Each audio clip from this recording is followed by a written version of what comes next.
ডিসেম্বরের মধ্যেই নির্বাচনের বেশিরভাগ প্রস্তুতি শেষ জানালেন সিএসি। ডিসি এসপি নিয়োগ লটারিতে বললেন উপদেষ্টা।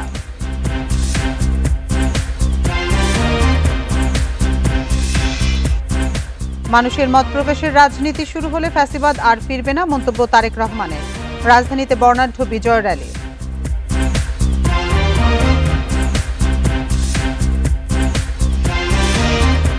5 আগস্ট কক্সবাজারে ঘুরতে যাওয়ায় হাসনাত সার্জিস সহ 5 নেতাকে শোকজ এনসিপির, জবাব দিতে হবে 24 ঘন্টায়।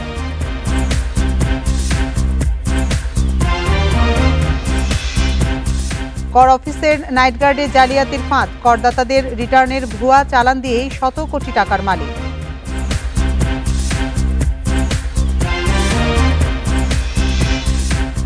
ঢাকার 98% শিশুর রক্তেই সীসার উপস্থিতি, আইসিডিডিআরবির গবেষণা। ধূলিকণা ও রান্নার পাত্রই প্রধান উৎস।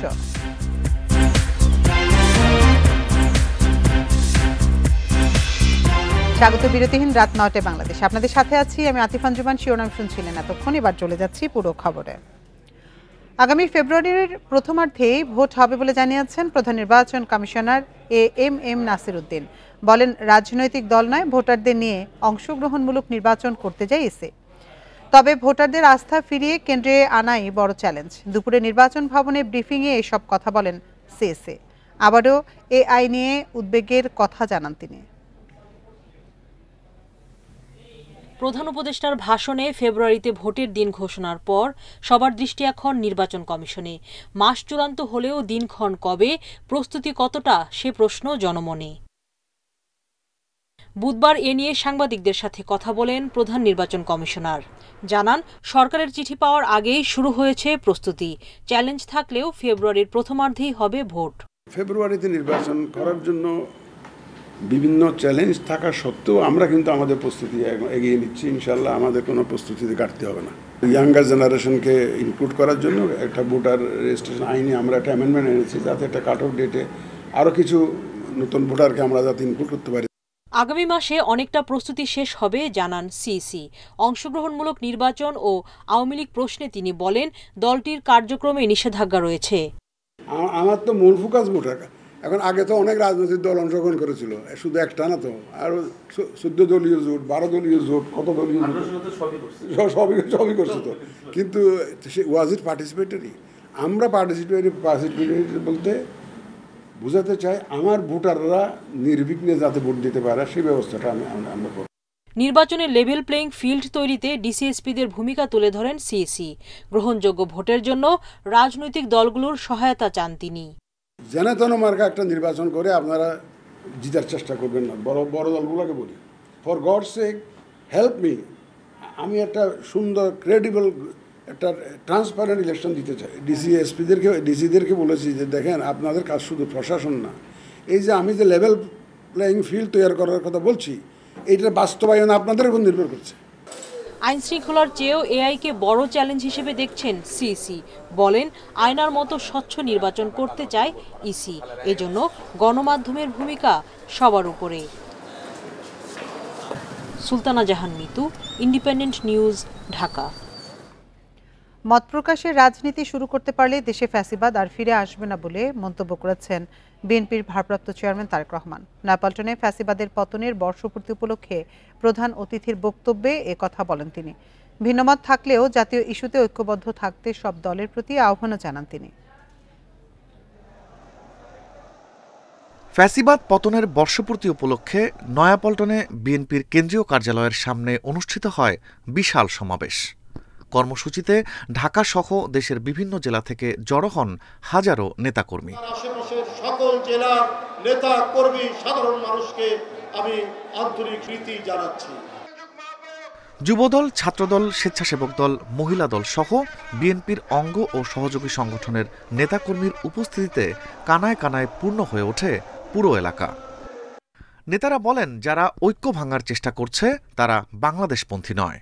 আমাদের শক্তি হবে আমাদের ঐক্য। ফ্যাসিবাদ বিরোধী সেই জাতীয় ঐক্যকে সামনে রেখে ইনশাআল্লাহ আমরা ঐক্যবদ্ধভাবে গণতন্ত্রের রাস্তায় হাঁটবো। সমাবেশে দলের মহাসচিব বলেন, তারেক রহমানের নেতৃত্বেই ঘুরে দাঁড়াবে দেশের গণতন্ত্র। আজকে আমাদের নেতা জনাব তারেক রহমানের নেতৃত্বে আমরা সেই গণতন্ত্রকে উদ্ধার করব, আমরা সমৃদ্ধ বাংলাদেশ নির্মাণ করব, সাম্য মানবিকের দরবারে আমরা মাথা উঁচু করে দাঁড়াবো। আমাদের ভারপ্রাপ্ত চেয়ারম্যান সাহেব এখানে উপস্থিত আছেন, ধন্যবাদ জানাই যে তিনি আমাদেরকে নেতৃত্ব দিয়ে আমাদের মুক্তির পথ দেখিয়েছেন। প্রধান অতিথির বক্তব্যে তারেক রহমান বলেন, জনগণের মত প্রকাশের রাজনীতি করতে পারলে দেশে ফ্যাসিবাদ আর ফিরতে পারবে না। প্রিয় ভাই বোনেরা, বর্তমানে দেশের গণতান্ত্রিক আমি জনগণের সামনে নিজেদের অধিকার প্রতিষ্ঠার এক অপার সম্ভাবনা এবং সুযোগ তৈরি হয়েছে। আমরা যদি এই সুযোগকে কাজে লাগিয়ে দেশে জনগণের রাজনৈতিক শক্তি প্রতিষ্ঠা করতে পারি, জনগণের রাজনৈতিক এবং অর্থনৈতিক ক্ষমতা নিশ্চিত করতে পারি, তাহলে ভবিষ্যতে আর কেউ ফ্যাসিবাদ প্রতিষ্ঠা করার সুযোগ পাবে না। বলেন, মতভেদ থাকলেও রাজনৈতিক দলগুলোকে ঐক্যবদ্ধ থাকতে হবে। ফ্যাসিস্ট মুক্ত বাংলাদেশে বিএনপির উদ্যোগে আজ রাজধানী সহ সারা দেশে বিজয় র্যালির কর্মসূচির সাফল্য কামনা করছি। বক্তব্য শেষে বিজয় র্যালির উদ্বোধন করে এই যাত্রাকে আলোর পথের যাত্রা বলেও উল্লেখ করেন Tarek Rahman. Rifat Alam, independent news, Dhaka. July গণঅভ্যুত্থানের বর্ষপূর্তিতে বিএনপির বিজয় র্যালিতে বাঁধ ভাঙ্গা উচ্ছ্বাস ছিল নেতাকর্মীদের কণ্ঠে। দুপুরে নাপালটনের কেন্দ্রীয় কার্যালয় থেকে শুরু হয়ে বিভিন্ন পয়েন্ট ঘুরে শাহবাগে গিয়ে শেষ হয় র্যালিটি। জুলাই গণঅভ্যুত্থানের বর্ষপূর্তি উপলক্ষে বেলা 12টার পর থেকেই বিএনপির কেন্দ্রীয় কার্যালয়ের সামনে জড়ো হতে থাকেন নেতাকর্মীরা। 3টার আগেই কানায় কানায় পূর্ণ পল্টনের রাজপথ।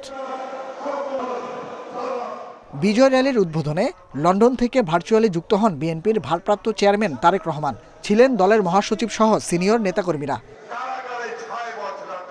বিকেল 4:45 শুরু হয় র্যালিটি। বিএনপি ছাড়াও এতে যোগ দেয় যুবদল, ছাত্রদল সহ অন্যান্য সহযোগী ও অঙ্গ সংগঠনের নেতাকর্মীরা। হাতে ও মাথায় জাতীয় ও দলীয় পতাকা সহ বিভিন্ন রঙের ক্যাপে রঙিন নেতাকর্মীরা। বাদ্যের ঝনঝনানিতে মুখরিত বিজয় উল্লাস। দীর্ঘ 17 বছরের নির্যাতন আর নিপীড়নের নানা বার্তা ছিল র্যালি জুড়ে। নির্যাতনের ক্ষতের স্মরণ করে নতুন বাংলাদেশ গড়ার প্রত্যয় নেতাকর্মীদের। বাঁধভাঙ্গা উচ্ছ্বাস আর প্রত্যাশার জনসমুদ্র মনে করিয়ে দিল নতুন বাংলাদেশের স্বপ্ন। বুধবারের এই বিজয় র্যালি নয়াপল্টন থেকে শুরু হয়ে বিজয়নগর, পুরানো পল্টন মোড়, জাতীয় প্রেস ক্লাব, মৎস্য ভবন হয়ে শাহবাগ মোড়ে গিয়ে শেষ হয়। Nahid Kamal, independent news, Dhaka. ফেব্রুয়ারিতে নির্বাচনের সিদ্ধান্তকে স্বাগত জানিয়েছে এনসিপি, জামায়াত সহ বেশিরভাগ দল। তবে আগে গণহত্যার বিচার ও সংস্কার বাস্তবায়নের দাবি এনসিপির। এদিকে জুলাই ঘোষণাপত্রকে অপূর্ণাঙ্গ বলে মন্তব্য করেছে দলগুলো। জুলাই ঘোষণাপত্র ও নির্বাচন নিয়ে সংবাদ সম্মেলনে এসব কথা রাজনীতিবিদদের। জুলাই ঘোষণাপত্র উপস্থাপন করেছেন প্রধান উপদেষ্টা। এতে গণঅভ্যুত্থানকে সাংবিধানিক স্বীকৃতি ও শহীদদের জাতীয় বীর ঘোষণা করা হয়েছে। গণঅভ্যুত্থানের মধ্য দিয়ে ব্যক্ত। এছাড়া জাতির উদ্দেশ্যে দেয়া ভাষণে ফেব্রুয়ারিতে জাতীয় নির্বাচনের তথ্য দেন প্রধান উপদেষ্টা। এ নিয়ে প্রতিক্রিয়া জানাতে বাংলা মোটরে সংবাদ সম্মেলন করেছে এনসিপি। তাদের দাবি, নির্বাচনের আগে বিচার ও সংস্কার নিশ্চিত করতে হবে। নির্বাচনে লেভেল প্লেইং ফিল্ড তৈরির দাবিও দলটির। নির্বাচনের পূর্বেই বিচারকে দৃশ্যমান করা এবং সংস্কারকে বাস্তবায়ন করা এ সরকারের অবশ্য কর্তব্য। একই সাথে নির্বাচনের পূর্বেই মাঠ প্রশাসনের নিরপেক্ষতা নিশ্চিত করা এবং লেভেল প্লেইং ফিল্ড নিশ্চিত করা অবশ্যই সরকারকে আমাদের কাছে প্রতিশ্রুতি ব্যক্ত করতে হবে। জামায়াতে ইসলামী মন্তব্য করেছে, জুলাই ঘোষণাপত্র অপূর্ণাঙ্গ, জাতির প্রত্যাশা পূরণ হয়নি। তবে ফেব্রুয়ারিতে নির্বাচন নিয়ে সন্তুষ্ট তারা। মাননীয় প্রধান উপদেষ্টার এই ঘোষণাপত্র ছিল একটি অপূর্ণাঙ্গ বিবৃতির মতো। এতে গণমানুষের প্রত্যাশার পরিপূর্ণ প্রতিফলন ঘটেনি। ঘোষণাপত্রে দীর্ঘ লড়াই সংগ্রামের কথা বলা হলেও 1947 সালের আজাদিকে উপেক্ষা করা হয়েছে। এতে ফিলকানা হত্যাকাণ্ড, শাপলা হত্যাকাণ্ড, 28 অক্টোবরের হত্যাকাণ্ডের উল্লেখ নেই। জুলাই ঘোষণাপত্র নিয়ে অসন্তুষ্ট গণ অধিকার পরিষদও। এনসিপিকে সরকার প্রাধান্য দিচ্ছে বলে অভিযোগ নূরের। জুলাই গণ অভ্যুত্থান নিয়ে একটি গোষ্ঠী তাদের মন গড়া একটা ইতিহাস বিনির্মাণ করার চেষ্টা করা হয়েছে। আমরা বিএনপি, জামাত এবং এনসিপির সুস্পষ্ট বক্তব্য চাই। আমরা যতদূর জানতে পেরেছি, এই ঘোষণাপত্র চূড়ান্ত করার আগে দফায় দফায় ফরমালি এবং ইনফরমালি বিএনপি জামাত এনসিপিকে নিয়ে বৈঠক হয়েছে। দ্রুত জুলাই সনদ বাস্তবায়ন ও আইনি ভিত্তি দেওয়ার দাবি রাজনৈতিক দলগুলোর। বন ইবনে কামাল, ইন্ডিপেন্ডেন্ট নিউজ, ঢাকা। জুলাই ঘোষণাপত্র ও নির্বাচনের সময়সীমা ঘোষণা গণতন্ত্র উত্তরণের পথকে সমৃদ্ধ করবে বলে মন্তব্য করেছেন মির্জা ফখরুল ইসলাম আলমগীর। স্বাগত জানিয়ে বলেন, বর্তমান আইনশৃঙ্খলা পরিস্থিতিতেই সুষ্ঠু নির্বাচন সম্ভব। দুপুরে গুলশানে বিএনপি চেয়ারপারসনের রাজনৈতিক কার্যালয়ে সংবাদ সম্মেলনে এসব কথা বলেন মির্জা ফখরুল। বিএনপি বিশ্বাস করে এই ঘোষণাপত্রে ঐতিহাসিক জুলাই ঘোষণাপত্র ও সমসাময়িক রাজনৈতিক প্রেক্ষাপট নিয়ে গুলশানে বিএনপি চেয়ারপারসনের রাজনৈতিক কার্যালয়ে সংবাদ সম্মেলন করে বিএনপি। অতি দ্রুত একটি নির্বাচন। এ সময় জুলাই ঘোষণাকে স্বাগত জানিয়ে দলের মহাসচিব মির্জা ফখরুল ইসলাম আলমগীর বলেন, এই ঘোষণার মাধ্যমে দেশের গণতান্ত্রিক অচলাবস্থা কাটিয়ে ওঠার পথ তৈরি হলো। নির্বাচনের সময় 2026-এর ফেব্রুয়ারি মাসে যে ঘোষণা করা হয়েছে তাকে স্বাগত জানাচ্ছে। বিএনপি মনে করে এই ঐতিহাসিক ঘোষণা বাংলাদেশে রাজনৈতিক অচলাবস্থা কাটিয়ে উঠবে এবং গণতন্ত্রের উত্তরণের পথকে সুগম করবে। নির্বাচনের মাধ্যমেই গণতন্ত্রের পথে ফিরতে চায় বিএনপি। বর্তমান পরিস্থিতিতেই সুষ্ঠু ভোট সম্ভব বলে মনে করেন মির্জা ফখরুল। 91-তে আপনার নির্বাচন হয়েছে, তখন একটা ছাত্র গণ অভ্যুত্থানের পরে সে নির্বাচন হয়েছিল। পরবর্তী সমস্ত নির্বাচনগুলো আপনারা লক্ষ্য করেছেন 3 মাসের মধ্যে সম্ভব হয়েছে এবং এটা এখন আরও বেশি করে সম্ভব যে জনগণ এই নির্বাচনটা চায়। তো জনগণই আইন শৃঙ্খলা রক্ষার জন্য সবচেয়ে বড় প্রহরী হয়ে দাঁড়াবে। সংবাদ সম্মেলনে স্থায়ী কমিটির সদস্য সালাউদ্দিন আহমেদ বলেন, সংস্কার নিয়ে যে বিষয়গুলোতে ঐকমত্য হয়েছে তা পরবর্তী সংসদে বাস্তবায়ন হবে, এটাই সংবিধানসম্মত পথ। রাজনৈতিক দলসমূহের স্বাক্ষরের জন্য যখনই প্রদান করা হবে, আমরা আগেই আমাদের বক্তব্য দিয়েছি যে আমরা সেই স্বাক্ষরের জন্য প্রস্তুত আছি এবং সেটা বাস্তবায়নের প্রক্রিয়া নিয়ে অনেকেই বিভিন্ন রকমের বক্তব্য দিতে পারেন, সেগুলো নিয়ে আলোচনা হতে পারে। তবে মাননীয় প্রধান উপদেষ্টা ঘোষণাপত্রের মধ্যে যেটা উল্লেখ করেছেন এটাই হচ্ছে একমাত্র বৈধ প্রক্রিয়া। জুলাই সনদে স্বাক্ষর সহ রাজনৈতিক সমঝোতার মাধ্যমে নির্বাচনমুখী পরিবেশ তৈরির আশা বিএনপির। বর্তমান রাজনৈতিক সংকট থেকে উত্তরণ করে। Rifat Alam, independent news, Dhaka. নির্বাচনের তফসিল ঘোষণার আগেই লটারির মাধ্যমে এসপি ও ওসিদের বদলি করা হবে বলে জানিয়েছেন স্বরাষ্ট্র উপদেষ্টা। আর অর্থ উপদেষ্টা জানান, নির্বাচনের জন্য কমিশনের চাহিদা অনুযায়ী বরাদ্দ দেওয়া হবে। সচিবালয়ে আলাদা অনুষ্ঠানে এসব কথা বলেন উপদেষ্টারা। ফেব্রুয়ারিতে হচ্ছে জাতীয় নির্বাচন, এর 2 মাস আগে তফসিল ঘোষণা করবে নির্বাচন কমিশন। এরই মধ্যে প্রস্তুতি শুরু করেছে প্রতিষ্ঠানগুলো। নির্বাচনে আইনশৃঙ্খলা নিয়ে সচিবালয়ে সভা করেছেন স্বরাষ্ট্র উপদেষ্টা। তিনি জানান, সেনাবাহিনী সহ আইনশৃঙ্খলা বাহিনীর 8 লাখ সদস্য দায়িত্ব পালন করবে। এছাড়া পুলিশ প্রশাসনে ব্যাপক রদবদল করা হবে। 47,000 ভোট কেন্দ্রের দায়িত্বে থাকা বাহিনীর কর্মকর্তার সঙ্গে থাকবে বডি ক্যামেরা। পুলিশ ডিপার্টমেন্টে এসপি এবং ওসিদের আপনাদেরও আমি হয়তো ইনভাইট করবো, আপনাকে এই অ্যাসোসিয়েশনের সভাপতি এবং সেক্রেটারি, তাদের সামনে আমরা লটারির মাধ্যমে তাদের এই যে পোস্টিংটা আমরা করে দেব, যেন কারো কোনো ধরনের কোনো সন্দেহ না থাকতে পারে যে সে অমুকের সাপোর্টার, সে অমুকের সাপোর্টার অমুক জায়গায় গেছে। এর আগে সচিবালয়ে নির্বাচনী বাজেট নিয়ে কথা বলেন অর্থ উপদেষ্টা। কত বাজেট চূড়ান্ত না হলেও কমিশনের চাহিদা পূরণ করা হবে বলে জানান তিনি। বাজেট নিয়ে নির্বাচনের বাজেট তো নির্বাচনে যা অর্থ লাগে সেটা তো আমরা সব এটা দেবো, সেটা তো কোনো ব্যাপার নেই। তারপরে যদি অনেক কিছু তাদের সে কন্টিনজেন্সি থাকে, বাড়তি কিছু থাকে, সেটা কোনো ক্রমে তো আমরা এসে করব না। অর্থ উপদেষ্টা আরও জানান, নির্বাচনের আগে আইনশৃঙ্খলা বাহিনীতে নিয়োগ ও প্রশিক্ষণের জন্য আলাদা বরাদ্দ দেওয়া হচ্ছে। কিছুটা একটু উন্নতি হবে। Hasif Mahmud Shah, independent news, Dhaka. ছিলেন কর অফিসের অস্থায়ী নাইট গার্ড। শিক্ষাগত যোগ্যতা না থাকলেও নিত্য নতুন কৌশলে রাজস্ব জালিয়াতির মাধ্যমে কোটি কোটি টাকার সম্পদের মালিক হয়েছেন শাহাদাত হোসেন কাজল মোল্লা। ঊর্ধ্বতনদের সহায়তায় ঢাকার 4টি কর অঞ্চলে জালিয়াতির ফাঁদ পেতে বড় বড় কোম্পানির মালিক সরকারি কর্মকর্তাদের আয়কর ফাইলের ভুয়া চালান তৈরি করে পুরো টাকাই নিয়েছেন নিজের পকেটে।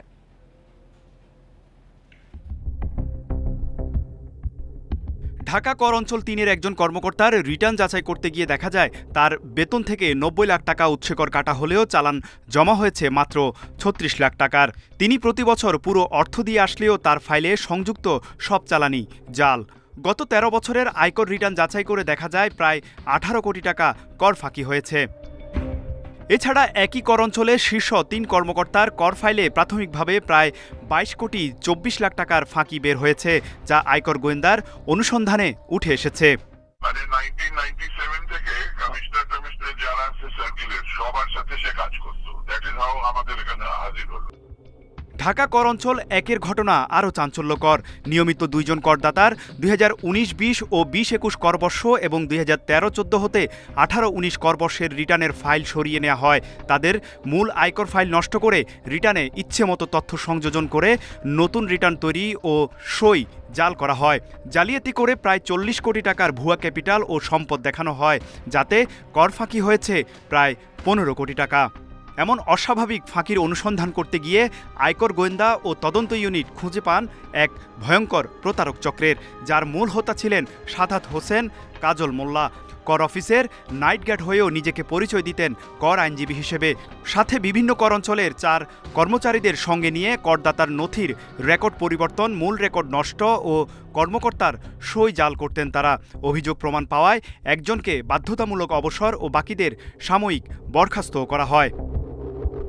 অস্থায়ী নাইট গার্ড কাজল মোল্লার আয়কর নথি বিশ্লেষণে দেখা যায় কোটি কোটি টাকার সম্পদ গড়েছেন তিনি। তার আয়কর ফাইলেও মোট সম্পদ দেখানো হয়েছে ৮ কোটি ৬৮ লাখ টাকার, দায় দেনা দেখিয়েছেন ৩ কোটি ৮০ লাখ টাকা। বিশ্লেষকরা বলছেন এমন ঘটনায় করদাতা ও আয়কর কর্মকর্তাদের দায় রয়েছে। সে কি প্রকৃত কর আইনজীবী নাকি সে প্রতারক? আমাদের যারা কর প্রদান করে তাদেরকে একটু রেসপন্সিবল হওয়ার জন্য আমি বিভিন্নভাবে অনুরোধ জানাবো। এমন ঘটনা এড়াতে প্রতারকদের বিষয়ে সচেতনতার পাশাপাশি দৃষ্টান্তমূলক শাস্তি দাবি বিশ্লেষকদের। তৌহিদ রানা, ইন্ডিপেন্ডেন্ট নিউজ, ঢাকা। বর্তমানে সাংবাদিকতা স্বাধীন বলে দাবি করার জবাবে মানবজমিন সম্পাদক মতিউর রহমান চৌধুরী বলেন, পক্ষে গেলে সাংবাদিকতা মুক্ত আর বিপক্ষে গেলে মব ভায়োলেন্সের ঝুঁকি, এই হচ্ছে বাস্তবতা। অন্যদিকে মব সাংবাদিকতার জন্য বড় হুমকি হিসেবে দেখা দিয়েছে বলে মন্তব্য করেন ঐকমত্য কমিশনের সহসভাপতি অধ্যাপক আলী রিয়াজ। রাজধানীর সিডাপ মিলনায়তনে গণমাধ্যমের স্বাধীনতা নিয়ে মতবিনিময় সভার আয়োজন করে সেন্টার ফর গভর্নেন্স স্টাডিজ। এতে বর্তমান সময়ে সাংবাদিকতার নানা সংকটের চিত্র তুলে ধরেন অংশীজনেরা। সাংবাদিকতার পরিস্থিতি বিবেচনায় নিজেকে ভীত ও চিন্তিত বলে মন্তব্য করেন মতিউর রহমান চৌধুরী। বলেন, রাজনীতি মুক্ত না হলে সাংবাদিকতাও মুক্ত হবে না। আমরা যেটা সাংবাদিকতা নিয়ে কথা বলছি, যখন এখন বলেন যে এখন তো আপনারা মুক্ত, হ্যাঁ আমি মুক্ত। কখন? আমি মুক্ত যদি আপনার পক্ষে যায়। আপনার বিপক্ষে গেলে আমার চিন্তা আছে আমি মব ভায়োলেন্সের শিকার হতে পারি। অনেক সাংবাদিকের চাকরি গেছে। আর আমরা 16 বছর নিয়ে কথা বলি, আসলে 54 বছরে তো একই জিনিসই দেখলাম। 54 বছরে যা দেখলাম তাতে আমার এইটাই ধারণা হয় যে আমরা সরকার বদলায়, আমরাও বদলে যাই। সভায় অধ্যাপক আলী রিয়াজ বলেন, গণমাধ্যমের স্বাধীনতার কথা বলা হলেও অর্জনের পথে অনেক বাধা। মালিকের স্বার্থ রক্ষা না করে পেশাদারিত্ব বজায় রাখতে পারলে এত সংকট হতো না। সামাজিক শক্তিটার কথা বললাম, আমি তাদের জাস্টিফাই করছি না, কিন্তু এই শক্তিটাও সাংবাদিকতার জন্য একটা বড় রকমের হুমকি হিসেবে উপস্থিত হয়েছে। এটা আপনাকে বিবেচনা করতে হবে। সরকার, মালিক পক্ষ এবং সম্পাদকের বাইরেও এইরকম একটা শক্তি তৈরি হয়েছে, যে শক্তিটা আপনাকে বিভিন্নভাবে নিয়ন্ত্রণের চেষ্টা করছে। এটা আমাদের সকলের ধর্তব্যে নেওয়া দরকার। এতগুলো সংস্কার কমিশন করার পরও আশানুরূপ ফল মিলছে না কেন? এ প্রসঙ্গে গণমাধ্যমগুলোকে তদন্ত করার আহ্বান জানান আলী রিয়াজ। এতগুলো কমিটি করার পর আশানুরূপ ফলাফল দেখা যাচ্ছে না কেন? বাংলাদেশের এতগুলি মিডিয়া, এতগুলি সংবাদপত্র, আপনারা একটু তদন্ত করেন না, কেন হচ্ছে না? শাহাদাত স্বপন, ইন্ডিপেন্ডেন্ট নিউজ, ঢাকা। ঢাকায় বসবাসকারী ৯৮% শিশুর রক্তে উদ্বেগজনক মাত্রায় সীসার উপস্থিতি পেয়েছে আইসিডিডিআরবি। দূষিত ধূলিকণা, ব্যাটারি তৈরির কারখানা ও রান্নার পাত্র এই সীসার প্রধান উৎস বলে জানান গবেষকরা। ক্যান্সারের জন্য দায়ী কয়েকটি ভারী ধাতুর মধ্যে সীসা অন্যতম। দেশে সীসা দূষণের ব্যাপকতা ও ভয়াবহতা কেমন তা নিয়ে গবেষণা করে আইসিডিডিআরবির হেলথ সিস্টেম ও পপুলেশন বিভাগ। 2022 থেকে 2024 সালের গবেষণায় ঢাকা দক্ষিণ ও ঢাকা উত্তর সিটি কর্পোরেশনের বিভিন্ন এলাকায় বসবাসরত 500 শিশুর রক্তে সীসার উপস্থিতি পরীক্ষা করা হয়। এদের বয়স 2 থেকে 4 বছর। সবার দেহে সীসা থাকলেও 98% দেহে পাওয়া যায় উদ্বেগজনক মাত্রার সীসা। আমরা পরিমাপ করে দেখেছি শতকরা 100 জনের মধ্যে 98 জন শিশুর শরীরে 35 মাইক্রোগ্রাম পার লিটারের বেশি সীসা ছিল। তার মানে আমাদের এই অবস্থা, আমাদের ঢাকা শহরের বাচ্চাদের অবস্থা খুবই ভয়ঙ্কর লেভেলে আছে। সীসা নির্ভর শিল্প, ব্যাটারি পুনঃপ্রতিস্থাপন কারখানা, সীসাযুক্ত প্রসাধনী ও রান্নার কাজে ব্যবহৃত অ্যালুমিনিয়ামের পাত্র দূষণের প্রধান কারণ হলেও অন্যান্য উৎস থেকেও দূষণ হতে পারে বলছেন গবেষকরা। সীসা নিঃসরণকারী উৎসগুলো বন্ধ করতে না পারলে শিশুর নিরাপদ বিকাশ বাধাগ্রস্ত হতে পারে বলেও শঙ্কা বিজ্ঞানীদের। পুরাতন ব্যাটারিতে একটা জায়গা আসে, সেখান থেকে হচ্ছে যে এটাকে ভাঙার জন্য সেখান থেকে বিভিন্ন পার্টস আছে, ওইগুলোকে সেপারেট করার জন্য একটা জায়গায় তারা করে, এটাকে আগুনে পোড়ায়। দেশের যে বেশি পরিমাণ লেডের যে সোর্স বা যোগানদাতা হচ্ছে কিন্তু এই ইন্টারনাল সোর্স থেকে, বাইরে থেকে কিন্তু আসতেছে না। যারা নাকি খর্বকায় বা স্টান্টিংয়ে ভুগছে তাদের মধ্যে আপনার সীসার পরিমাণ সবচাইতে বেশি। আমাদের শিশুদের আজকে যদি ব্রেনই ঠিক মতন ডেভেলপ না করে, যদি কাজ না করে, ওরা তো বড় হবে, বড় হলে ওরা জাতীয় যে প্রোডাক্টিভিটি, এখানে তারা কি রোল প্লে করবে। ইউনিসেফের তথ্যমতে বিশ্বে সীসা দূষণে আক্রান্ত দেশ হিসেবে বাংলাদেশ চতুর্থ। প্রায় 3,60 লাখ শিশু রক্তে উচ্চমাত্রার সীসা নিয়ে বেঁচে আছে। এই গবেষণার ফলটা যেন একদম প্রান্তিক পর্যায়ে লোকজনের কাছে যেন পৌঁছায়। Buddhadeb Kundu, independent news, Dhaka. আর এই ছিল এখনকার সংবাদে। এতক্ষণ সাথে থাকার জন্য ধন্যবাদ সবাইকে।